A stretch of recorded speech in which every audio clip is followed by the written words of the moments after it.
the work itself is not meaningful, but what Yes. it's providing for you is. And like, so I guess that's maybe the overall theme of the episode, is to not focus so much on what you're doing, because of course it's probably not going to be meaningful.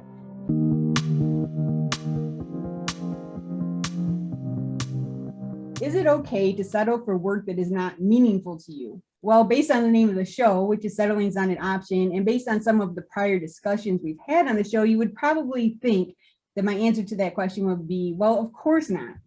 But that's not actually my answer to that question, because I think that it actually is okay and sometimes even necessary to perform work that is not meaningful to you. So if you're curious to know how I could possibly support this claim, stick around while Adam and I discuss 3 topics that address that question. So the topics that we're going to discuss are the reasons you need to work before you find meaning, how to stay motivated to find meaning while you're working, and how to go from working to pursuing your potential. But before we get into the segments, I'm going to turn it over to Adam for the formal introduction to the show. Thank you. Yep. Welcome to Settling's Not an Option. I'm Adam Nebbs, and I'm here with my co-host, Amanda Stanhope. This show is for anyone out there who feels like they've settled for an unfulfilling life, whether you've settled in a relationship, the work that you do, or how you feel about yourself. We're here to tell you that settling's not an option. If you're liking the show, please follow us on Spotify, Amazon Music, or you can subscribe to our YouTube channel. If you have any feedback about the show or want to recommend a topic, you can email us at cheers-to-not-settling@gmail.com. Finally, if you feel so inclined, you can donate to us on Coffee, where we're aiming to buy some new audio equipment. And we just wanted to say a big thank you to all of our listeners and viewers, because we just clicked over 51 subscribers on YouTube, which for us is a big milestone, because we really enjoy recording these episodes, but it just feels like you guys do too. So we'll make sure to supply some good content moving forward. But thank you to everyone for your for subscribing and listening in. Yes, thank you very much. We appreciate it. So I'll throw it to you. Yeah, so before we get into the segments, though, I feel like you need to establish a little baseline here and kind of give some backstory to why I would say that you don't have to have work that is meaningful to you, because there's a few things you got to kind of understand, a few definitions before you can really understand what we're going to be talking about. So the key word that we want to focus on is work. So what is work? If you look at the dictionary definition, which this is Merriam-Webster's definition, work is an activity that a person engages in regularly to earn a livelihood. Okay, so then you might think, okay, well, what's a livelihood? So a livelihood is a means of support or subsistence. Okay, well, what does subsistence mean? So subsistence is a source or means of obtaining the necessities of life. So to sum that up, we perform work for 2 reasons: to earn money, which is support, and as a means of obtaining the necessities of life, which is subsistence. And if you think that having meaning in your life is a necessity of life, then you could say that we perform work to obtain meaning. But the work itself is not supposed to be meaningful. So that's just a kind of just to set the stage for what we're about to talk about, because I think it is a little different tact than a lot of people take, because you hear, a lot of people supporting the idea of finding meaningful work, or like really striving to find meaningful work, or trying to coach people about how to find meaningful work. And we're kind of taking the opposite approach today. So just to set it up a little. Do you have any thoughts on any of that before we get into? No, it's interesting. Like my brain was just trying to process what you were saying. Yeah. And it made me think of one thing that I read a while ago about a concept called job crafting. Okay. And this has been, I don't know, I think it's only been around for a short time, the concept, but basically what it's about is in any kind of work that you do, people job craft to create meaning out of it. So, people, for example, who could be janitors, which is not saying anyone who's a janitor is not contributing to society or there's no inherent meaning, but just you know, on the face of it, maybe that has less meaning than, I don't know, the president of the United States or It's something seen like that. way. Yeah, yeah, right. But job crafting is about applying meaning to it. So, you know, for example, I think the example they used in the paper was the janitor could say, I work at a hospital, and by keeping this place clean, I'm helping to support our medical system, Exactly. you know? And Yep. so rather than just being, you know, a repetitive task every day and feeling like I'm just a cog in the system, that person can go home and feel like I've contributed, Right. you know, to a big part of my state or country or whatever it is. So, yeah, so it's interesting. It got me thinking about job Oh, that's crafting, cool. which Yeah, I've never heard that term before, so that's really cool. I'm yeah, surprised I didn't come across that term when I was doing some yeah. It's, but I think it's pretty. yeah. Yeah, it's not spoken about a whole lot, but yeah. But no, that's a great concept that, yeah, maybe more businesses should pick up on. So Yeah, I think so. Yeah, definitely. yeah. All right, so we'll get into the first segment. So the first thing we are going to talk about is the reasons that you need to work before you find meaning. So I'll just set our timer here. All right. So the first thing I was going to do, what started me thinking about all of this to begin with was, of course, a video from Jordan Peterson, which a lot of my thoughts come from watching videos of his. But I wanted to just kind of recap. So I have written a recap of that video. So I just want to kind of go through that to set. I keep saying set the stage. That's my That's your new thing. My buzzword for the day. So okay, that's our drinking game for the day. How many times do I say set the stage? No.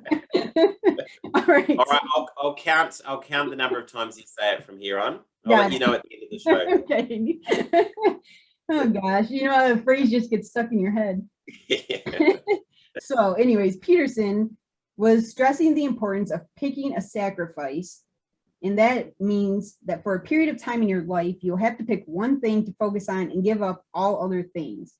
And his theory about this goes something like this. He says that when you're a kid, you're nothing but potential. You see nothing but endless possibilities. You believe you can do anything. The only problem is you have no skills to make those possibilities a reality.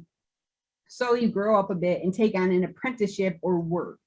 And so when I use the word work, I'm talking about what he calls an apprenticeship. So you take on an apprenticeship, and the point of this is to become something. And the apprenticeship should narrow and constrict you because you need to remain focused on sharpening your skills. And as you become proficient in your field, opportunities will begin to open up for you.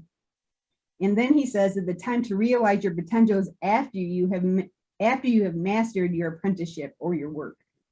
It's also time to rediscover the child you left behind and the possibilities he or she saw. It's a time to reflect on what sparked your interest then and what you were naturally good at. The difference is that now you have the skills that will help you turn your vision into a reality. So that was really hearing that lecture of his is really what helped me separate the concepts of maybe work versus career or work versus pursuing your potential or meaning, having some kind of meaning in your life. Was that me? No, that was me. Sorry. Oh, no, that's fine. That's fine. I was just like, is my computer going to explode on me? No, that's no problem. So yeah, that was what really got me thinking about it. So I guess I'm curious to know what your thoughts are. There's a lot to take. So but I know the video you're talking about now. I think it's like the Peter Pan about Peter Pan and Neverland. Yeah. I'll have to put a link to that maybe in here because it's really great the way he describes it. It is. Yeah. It's very interesting and very true. But I think that's the funny thing about all of this is it's like growing up, you are just potential. Right. And you don't really know half the time. Like I'm sure there are people that know from an early age what they want to do. Right. But most of us, I think, are like, I've got no idea. And, you know, a lot of us will probably jump into study of some kind, maybe. Like I know I certainly went to university with a rough idea of what I wanted to be, which was a journalist, but I didn't know what being a journalist. I never knew that. Yeah. Why did I not know that? I was probably too busy talking about banking or something, but I don't know. But that's awesome. But yeah, like but at the same token, I had a very idealistic view of what a journalist was. Like Yeah. I'd seen, these foreign correspondents, or I was thinking about George Orwell and various people like that. And that's not what being like, you can get to that point, That's not how it but it starts out, though. no, Yeah, it no, starts out by getting coffee for people and oh yes, yes. doing research and yeah. Yeah, and that was it, like it was good at university. It wasn't until like I think my second or third year that we had some journalists come in and say, everything you've learned here is redundant. You need to go out and you need to go through the trenches of what it is to be a journo, and then you'll make it. Like, and one journalist said to me, it's going to take like 15 years for you to ever get to that point where you start making some good money and you can have opportunities. So anyways, I guess that was it, right? Is that you have this view, as many people would, of I want to do this job, but then when you get out there, maybe it's not what you want, and then you change. So I like Peterson's idea there, in that you probably do need to just jump into something, and you will learn, and it will open doors for you in terms of experience and skills, but you'll probably learn a lot about yourself and what you're really interested in, but you'll have a much better understanding of what it all looks like out there, which you don't have as a kid. Right, exactly. And I think too, like when you're doing this work, whatever it might be, like you're gaining so many skills that you don't even realize that you're gaining until later. And I think that's so easy to overlook. I think it's so easy to not appreciate that at the time, especially because I think kids, I mean, I know we were, it's like there's so much pressure on you to pick what you want to do. And then once you pick what you want to do, you study, say you go to school. And then as soon as you get a job, you feel like you have to now accelerate to the top as fast as you can. Yeah. And I don't know if that's self-imposed pressure. I don't know, like, if everybody feels that way, but I guess I've worked with enough people to know that I think a lot of people do. Yeah. that way. And I mean, I've worked with enough people coming straight out of college, because we would have a lot of that in one of the accounting firms I worked at. A lot of kids, I'll say kids, because I'm 44 now, so I can say kids. Those young whippersnappers coming right out of college. Get off my lawn, you kids. I know. But they would, and you almost have to like pat them on the head and be like, calm down, you'll get there. But so it's like, I wish we could have more of that, more discussion with them, to let them know what you're doing today is significant. It might not seem significant to you. Maybe you're just doing data entry, and maybe that seems completely insignificant, but it's not. Because it's helping you build skills. I mean, for me, of course, in my accounting work, like data entry is huge for me. Like being able to do that quickly, money for me, because I bill for my time. So the quicker I can do something, the more money I'm making. And so, but you don't see how that's going to translate over. Very interesting and very true as well. Yeah. Like it's almost, isn't it? It's like this perception, unless you're doing like the CEO's job or like a manager's job, or you don't think that you're really contributing. You're like, I'm just, but you are learning a lot of skills that are leading you forward. But it's funny, like, that you say that it's so true, that we do think we need to just rise straight to the top. And which is why, I mean, we've talked about in other episodes, why people start climbing that corporate ladder. They get a certain way up there and they're like, I don't want to be up here. What am I doing here? True. Yes. There's a lady, and you might have seen her. I don't know if you're connected with her on LinkedIn. Her name's Helen Tupper. Doesn't sound familiar, but she wrote a book, and I think she does courses and stuff on it, but she wrote a book called The Squiggly Career, which is to say, it's specifically on that topic of, everyone thinks you just go straight up and that's it. But for her, she's like, careers are squiggly. You go like to the side and do an analyst role, and you could go back down the ladder and whatever. And she said, and that's fine. Like, it's gonna, as you say, it'll help you learn more skills to ultimately give you what you want in the end. So yeah, we probably need more press on the fact that, okay, when you join that business, you don't have to move to the top. Just Right. consider, all right, well, what's here and what's going to get me where I want to be, I guess. Yeah. Well, and I think sometimes too, and obviously it's going to depend on what organization you're in and whatever, but two, I think if you're too focused on, I would say climbing the ladder, because I can't think of a better way to say it. If you're too focused on climbing the ladder, instead of just getting good at what your job is right now, I think that's going to make it a lot harder for you to climb the ladder. Although, as I'm saying that, I have found that sometimes you just climb the ladder because people like you. And it doesn't really matter.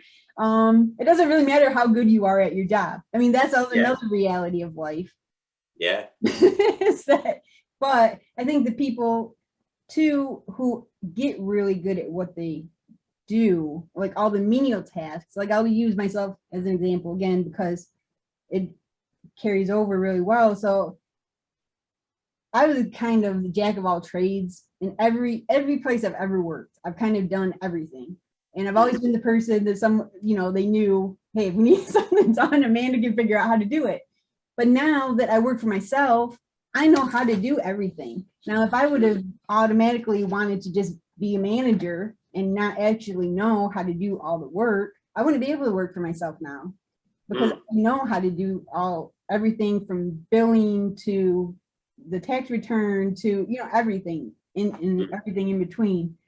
So anyways, I think that's also maybe overlooked, is that these skills you're learning might set you up to someday create your own company or work for yourself because you know how to do everything.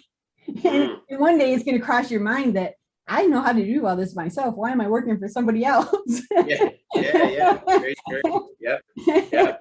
Whereas now, if you're just focused on climbing the ladder and you're jumping past all that and you're getting promoted just because people like you, you're going to have a much harder time starting your own business because now you have to rely on other people to do all that. Yeah. I'm sitting here thinking now, I'm like, I want to start my own business. I don't know how to do billing or anything. I'm like, damn it, Amanda, stop. Sorry. Because I was the person who shortcutted all of that. But then there's a good challenge there. Where I'm like, okay, that's where I'm going to have to just, I'm going to have to step back and learn those things, which is going to be fun anyways. I think it's fine, but just, I'll just draw on the people that I know, yourself. I've got another friend who works in a business. I'll just have to be like, how do you do all that stuff? Right. And obviously there's all different ways to go about gaining the skills that you need or whatever, or farming them out. But but that's just something to think about when you're performing those mundane tasks that you don't really want to do and you think there's no meaning to them and you're just sick of doing it. Just know that maybe setting you up to be your own boss someday. Yeah. I like that. I like that. I think you set the stage well there, to be honest. Good, thanks. Oh gosh. All right. So I think we got that topic covered. Yep. All right. So I'm going to reset here. And the next thing we were going to talk about is how to stay motivated to find meaning while you're working. So when I laid out that topic, I was thinking, so now we've talked about that that you're going to have to work before you find your meaning. Okay, well, during that time, though, like I said, you're going to be doing probably some boring tasks that are really mind-numbing things, maybe even degrading things, who knows, just things that you don't necessarily want to be doing. So during that time, well, how do you stay positive about what you're doing? And I think that kind of goes back to what you just said, though, about what was it called? Job crafting. Crafting. Job crafting. That's kind of what that's all about. Yeah, is finding that. And the other things I would add to that would just be to just be patient with yourself. And I guess we've kind of hit on that a little bit too, but I feel like it's so hard to be patient because you can't see what you're doing today. You can't see where that's going to lead in the future. And so that's where it gets hard to be patient. And I would imagine you've had some of that in your career or in your career in banking, maybe. Yeah. It's an interesting one to reflect on. Like this, I've always wanted meaning in my jobs. Yeah. But like, it's funny, like I can think back to one of my probably first roles was like I worked as a public servant, and I was given like the moniker of the file boy because I just did all the filing for all Oh, of the yeah, like, yeah, yeah. and at the time, like it was like, here I was surrounded by a bunch of like clinical psychologists and managers and blah blah blah. But I was super happy. I was happy because it was a job where I could just cruise around at my own Yeah. time, do filing, which really kind of helped set me up for later life, where keeping organized is a good way to manage your business. Sure. Yeah. But it was fun. I could sit there and listen to podcasts throughout the day and just interact with people as I needed to. But it opened other doors because I was just so focused on getting my job done. I just enjoyed the work for what it was. It was very basic work, but Right. it opened doors where people said, well, he's very committed to what he's doing. So we'll now step you into this other position. So Yeah. I think, That's a great yeah, but point. then, Yeah. but I think it's a tough one. Like, this is why when I was reading the show notes, I was like, oh, I'm interested in this because it's almost in a way runs parallel, well, not parallel, sorry, runs like against maybe what I'm looking at in the studies that I do, Oh, okay. and the importance of meaningful work. Okay. Because I know there is certainly, some research out there to suggest, you want to really try and funnel people into meaningful work straight away rather than trying to find meaning in any work you do. But Okay. I do think the reality is you're not always going to find a meaningful job straight away. You will just have No. to take on a job because that's the way the world works. People sometimes hire their friends or people that they like, and you've never got a shot. So, That's true. but I guess what I was saying there is like, I do think meaning is still important. Like, I think I Cool. worked one job at the tax office for a short period of time, and I could not find meaning in that work. Right. Like, it was one that I had to step away from. But I think it's because I'd spent so long like learning what I wanted to do with my life and what was important to me. Sure. Whereas I'm sure if maybe I'd done it in the beginning, like, before I'd kind of worked through all that stuff, maybe I could have found meaning in there. So it's quite a tricky topic, but a really important one, I think. But if you really think about it, that was the meaning of that work, is it gave you the space that you needed, because that was between you working at the bank and pursuing your PhD, right? That was your between time. That's right. It gave you the space that you needed to get onto your PhD work. Very good point. It's actually super meaningful. Yeah, you're very wise. As soon as you started saying that, I was like, there we go. Yep. And that's the thing. It's like the work itself is not meaningful, but what it's providing for you is. And so I guess that's maybe the overall theme of the episode, is to not focus so much on what you're doing, because of course it's probably not going to be meaningful. I mean, half of my accounting day is spent just typing numbers into a computer. Okay, that's not necessarily meaningful. That's not meaningful to me at all. Although I am kind of proud of myself sometimes of how fast I am. So I get that meaning, but the meaning comes with what, serving my clients. Yeah. That's where the meaning comes. And the way I'm able to serve my clients is because I'm really good at, the stupid skills that nobody wants to do, like, like adding up 1,000 numbers and trying to get them to tie out, Yeah. So, I mean, nobody's going to do that and like, oh, this just brings so much purpose to my life. But, or like filling in little boxes on a tax return. I mean, that's not really. No. Nobody's going to be passionate about that, but. Yeah, very true. Yeah. Yeah, it's more just shifting the perspective and trying to find, because everybody's going to have, and that's a perfect example too of when you were in the tax office. It's everybody's going to have that point in their life where they're not quite where they want to be, but they know they have to stay where they are for whatever reason. Maybe it's finances, maybe with their family circumstance, it's just not a good time for them to do something different. Yeah. Maybe they have to move in order to do something different. Who knows? But there's going to be a reason you have to stay where you are. So if you can focus on finding some meaning in it, that's just going to make that time so much easier to get through. Yes. And Yeah. you'd be sharpening your skills a lot more, I would think. Because if you're sitting there like, oh gosh, I hate this, but I have to do it, and I'm only here for the money, and blah, blah, like thinking all these thoughts to yourself, you're not going to be focused on getting better at all those little things that seem so insignificant at the time, but they're not insignificant. And I think as you say, it's not the task itself. It is like the bigger picture that you can enjoy. But yeah, it's funny actually. Like there's jobs that I can think of that I enjoyed just parts of, even though I knew it was not going to be a career for me and it wasn't something that I was going to do for very long.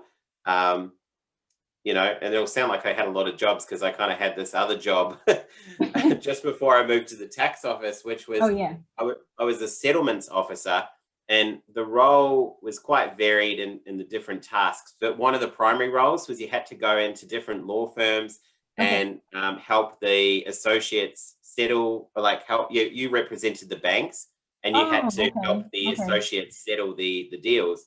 Yeah. And it was quite fun because you just walked all around the city. You saw all the different law firms. You found out which law firms you really liked and who the nice people were.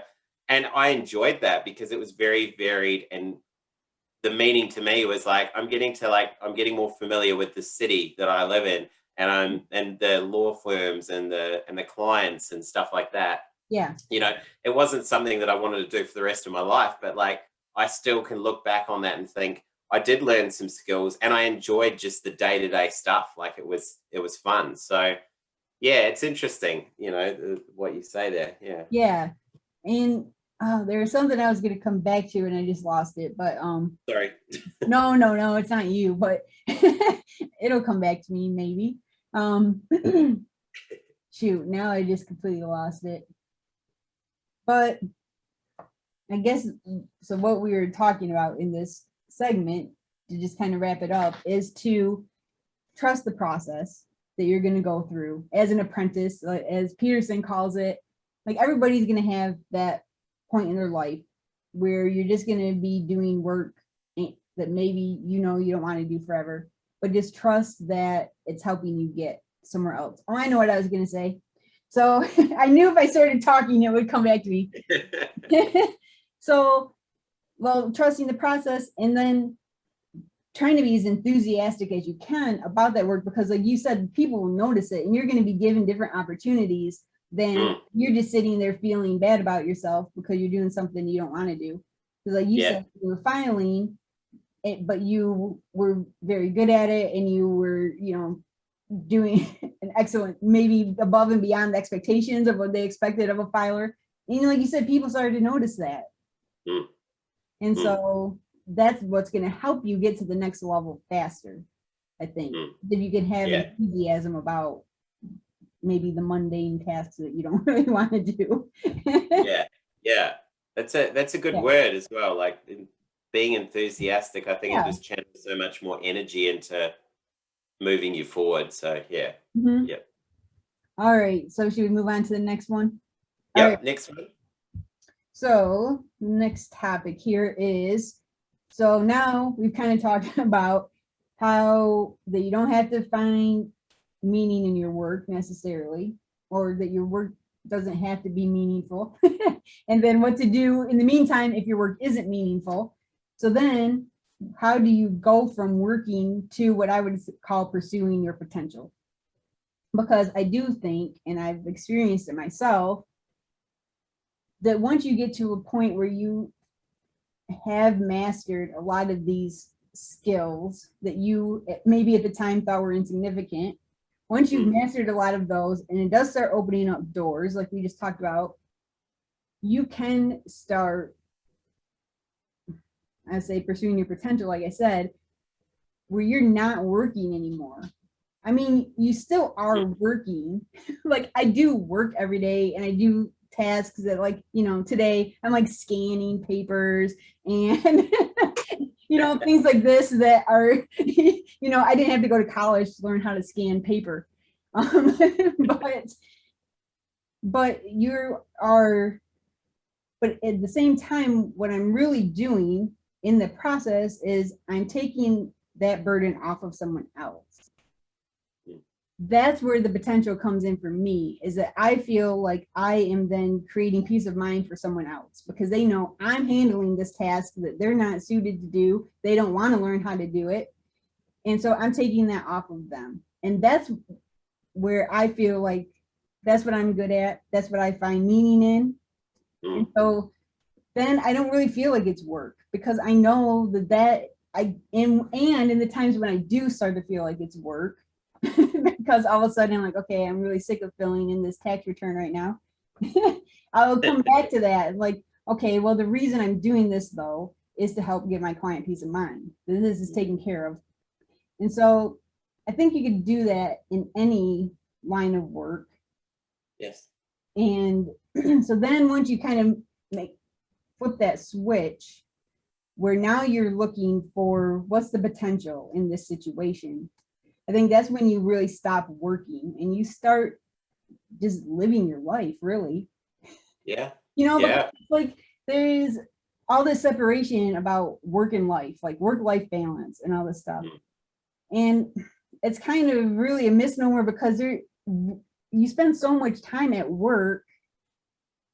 Work is your life. I mean, that is a huge part of your life. Yes. So Yes. you can get to the point where, yeah, it's just part of your life, and you don't look at it as, oh, I have to go to work today. Well, Like, I think that's that's like a really good point to call out. This whole, work-life balance, and are you living to work or working to live? And yeah. like I used to have this kind of debate, I guess, with my ex-wife because Okay. when I was at the Commonwealth Bank, I loved going to work. Like it provided a lot of meaning to me. It wasn't just an outlet, for doing banking things. It was like it validated it taught me, just so many skills, people Yeah. skills. Yeah. It validated me as a person. Yeah. And there were just so many aspects to it. And, the debate was always, like, oh, you're so like swept up in your work, like, life isn't about working, it's about living, and work should just provide the means to live. Right. And then, but yeah, I could never uncouple that idea, as you say. No. It's like, Right. but I spend most of my waking hours at work, Right. like I don't spend, like, so I just think, yeah, to basically go, oh no, you just need a job just so you can live your life. Maybe some people are like that, but I'm like, I look at the successful people, the Bill Gates or the Warren Sure. Buffetts, or they, Richard Branson, Elon Musk, they don't see it as work. They love it. That's why they're happy to punch out huge, lengthy hours, Right, because exactly. for them, it's, they're doing what they love to do. And I think as well, as you say, with the scanning and stuff like that, in as much as like others might go, oh, I don't want to scan, but Right. you've got like that bigger meaning of feeling like that you're taking the burden off someone else. It's like you almost enter like a flow state where you really are just, you don't feel like, oh.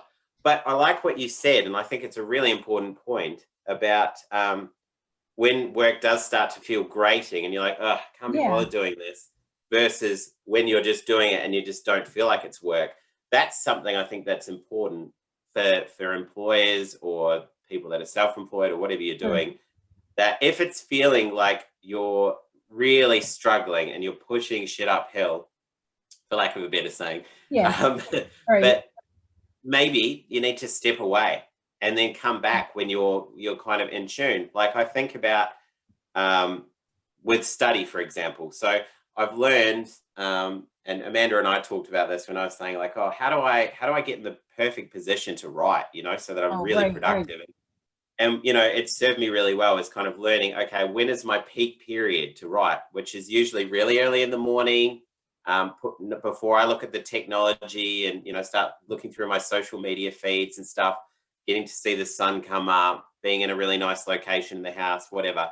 That's when I'm like, I just sit there and I'm typing, and it just comes so easily. And it just feels like I find myself in those times just smiling because I'm like, wow, where did that come from? That was awesome. Right. Whereas there's other times where like I'll have this obligation in myself where I'm like, right, you have to do some study. Like it's 8 o'clock at night. I'm tired. I really don't want to, but I'm like, I feel like I have to. I'm not productive at all. And Right. so I've learned now, I'm like, okay, well, I'm not going to push myself through something that's not going to be productive. It's going to be quite painful. I might have to say, all right, I've missed my opportunity for today. Right. Let's do it tomorrow. So I think people, so like employers in particular, be aware that, if your workers just feel like they need to push through it, it's really difficult, mundane, they're not going to be productive. No. Get them in that state where they're really like in flow and they're feeling like it's good, because the work that will come out, as the end result will be great. And, not to get too specific and stuff, but I look at, say, like Atlassian, and I love their business model. They're like a computer software company, Okay. I think, Okay. but they're worth a lot of money and they've done very well. But Atlassian, was very much about just get the work done however you want it done. So come in the office, stay at home, work your own hours. You can work like midnight through till the early hours of the morning, whatever. As long as the work is done, we don't care. Right. We're not going to ask you and dictate how. And their company's incredibly successful because it just empowers and gives so much autonomy to workers to say, cool, I can make my work how I want it to be. Right. And it's just, it's good for the employer. So I just think, the people just need to be aware of that, I think. No, that's a great point. And and I think the other point that kind of piggybacks on that is that you will know. So like, I feel like there's such a trend to like search for meaning, and like everybody wants to find the meaning, find their passion and all this. You're not going to find it if you're trying to. So you just have to, and like in that case, find your flow state, try to find your flow state somehow in what you're doing. Keep doing that. Eventually, your passion and your meaning, whatever, is going to make itself known to you once you start opening yourself up to it. And once you stop focusing on all the negatives and you focus on just moving forward, like you're just focused on improving where you are. Yeah. Because I think that's what it is. When you're just focused on improving yourself, all of a sudden opportunities start opening up. You start having different thoughts, and you're just going to see the world differently. And so all of a sudden you're going to start seeing, okay, now this is what I really want to do. Like for me, I would have never guessed that I would ever start a website and that I would ever want to be a writer. And so, but it just hit me one day, and it was just so obvious because of where I'd gotten in my life. And part of it was because, like you were saying, I guess what made me think of it is I was in a position where I was starting to feel resentful about where I was working and the restrictions that were being put on me, the politics that was being put on me, and all that. And I think once you get to that point, that's kind of when, so you have to go through the apprenticeship season of your life first, however long that takes, and you've got your skills under your belt. Once you get your skills under your belt and you start feeling that restless feeling and you feel like you're becoming resentful of where you are, that's kind of your key, or your clue, I think, to know, okay, now I need to move on to something else. And then once you kind of make that decision, I don't know, things just do start becoming obvious to you. And now you do, like I said in the very beginning of what Peterson was saying, now you have skills. Now you can go try to pursue your passion or whatever, maybe whatever you wanted to do as a kid that maybe you didn't have a chance to do. Now you have skills that might not be obvious that they carry over, but they'll carry over, I bet. There's a lot of skills you gain that you don't realize that they carry over into other professions or other outlets or whatever you want to say. But what else was I going to say about that? Oh, and just that, well, you have to understand too, if you want to have a meaningful life, at some point you are going to have to take a leap of faith. We both did that, where you just trust yourself. You feel like you've gotten the skills that you need, whatever, you have the financial support you need, all this stuff, and you just have to go for go for it. There's no other way to do it. At some point, if you want a meaningful life, you're going to have to do that. Yes. It's like Yes. there's no shortcut. Yeah, and it is scary, and like there will be moments where you wonder whether it was the right decision, like absolutely. Of course. But it's like, I don't know, it comes back to, I think, you know, like if you want meaning, like you're really searching for meaning and stuff, it's like, well, it's not going to come easy. Right. It's not just going to pop out. It's like, you know, what we were talking about with manifesting. You can't just manifest a car or a job Right. or whatever. Right. Like, it's more about like channeling your focus into something to lead you down that path, because Exactly. it's not going to come straight away. Like, you know, I'm sure it'd be the same for you and stuff when you know, you were thinking about getting out of doing accounting work, and it's like, you know, the same when I kind of left the bank. Right. I was like, all right, hopefully I can just slot into some easy job, like that'd be awesome. And it just didn't happen. It was like, it felt for a long time like, you know, oh, did I make the right decision? But Oh, I yeah. look back now and I'm like, God, I'm so glad that I did that. Yes. Yeah. And I never really had a doubt that I made the right decision, but it was scary. I mean, Yeah. for the first year, for sure. I mean, so that's just something to be aware of too. When you finally decide that you're going to try to create a meaningful life and you're going to take a leap of faith, you're going to be scared out of your mind for probably the first year. Yeah. Just sorry to tell you guys that, but it's the truth. That's just a price that you're going to pay. And I mean, it's worth it. But like Peterson said, you have to pick your sacrifice. Yeah, So exactly right. you are actually probably sacrificing some peace of mind, because whatever you were doing before was paying you, it was steady, probably, you know, and so you're gonna have to sacrifice, and you know what you were doing, or maybe someone else was telling you what to do, so you didn't have to figure everything out on your own. And so but at some point you have to leave that behind. Yeah, it's not going to be easy, but it will be worth it. So there you go. Yep. So there you go. All right, are we good with that one? I think we're good. Yeah. Excuse me. All of a sudden I got something in my throat. All right. So anything else before I do the little wrap up here? No, I think, yep, we covered it well. Okay, so just to kind of conclude a few things here. So a few messages to take away, I guess, from the episode are to appreciate your work for what it is. And it's really a stepping stone to get you to realize your full potential, to have a meaningful life, whatever you want to say. So just look at it that way and appreciate it for what it is. And if you are working in a place or in a job that you don't necessarily want to be in long term, but you're going to be there for a while for some reason, just stop and think about the tasks that you perform on a daily basis as part of your work, and start thinking about what the underlying skills are that you need and the skills that you're gaining by performing those tasks. And then think about how you could use those skills to help you realize your potential. So you might not be able to answer those questions right away, but if you kind of keep those questions in the back of your mind, you might start seeing some opportunities pop up.